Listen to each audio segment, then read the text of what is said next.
Welcome to our Soma. Welcome to Diagnostic Skills 101. In today's session, we'll walk you through how to approach diagnosing a patient with a real-world scenario. Diagnosing a patient requires more than just knowing medical facts. It's about combining clinical reasoning, patient history, and diagnostic tests to reach an accurate conclusion. Let's dive in. Hi there. My name is Dr. Williams, and I'm here to help. I see you're feeling unwell. Can you tell me what brings you in today?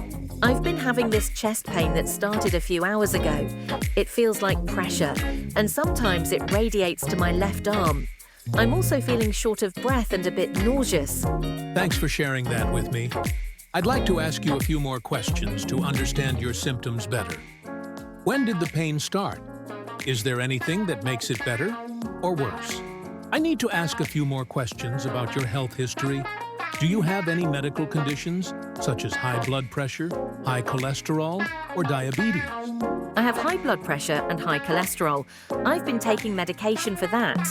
Are you currently taking any medications? And have you had any surgeries or hospital visits in the past?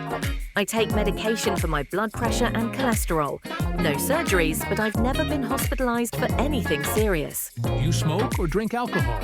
I smoke about half a pack a day, and I drink socially, a couple of beers on weekends. Got it. Thank you. Now, I want to ask a few questions about other parts of your body.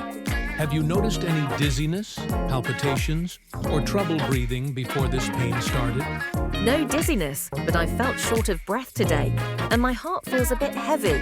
All right, we're getting a clearer picture. Now, let's move on to the physical exam.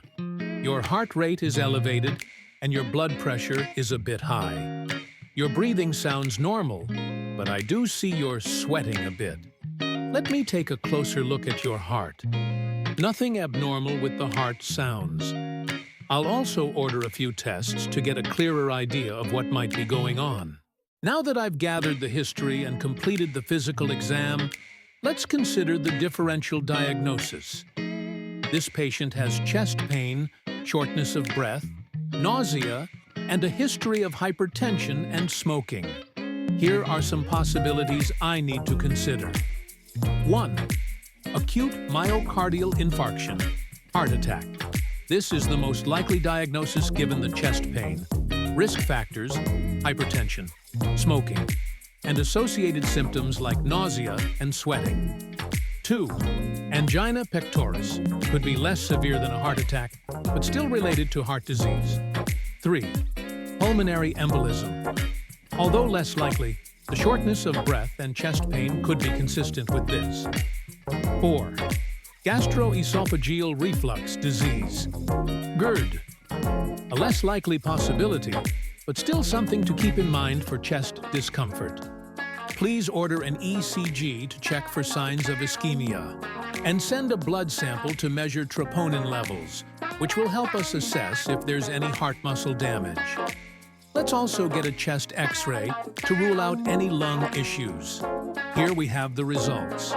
The ECG shows ST elevation, which is characteristic of a heart attack.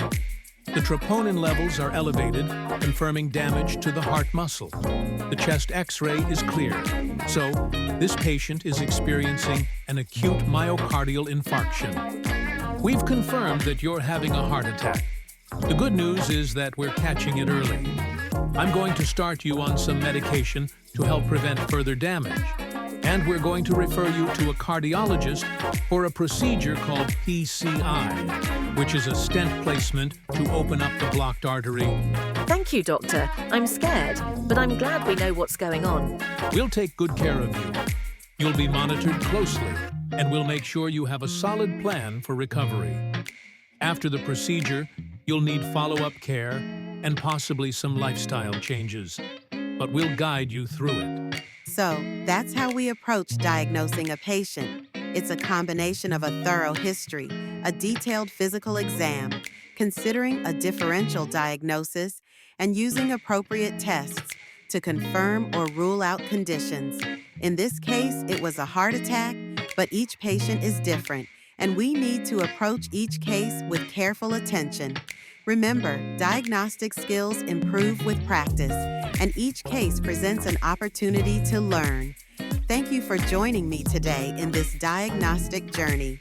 Take care and keep learning.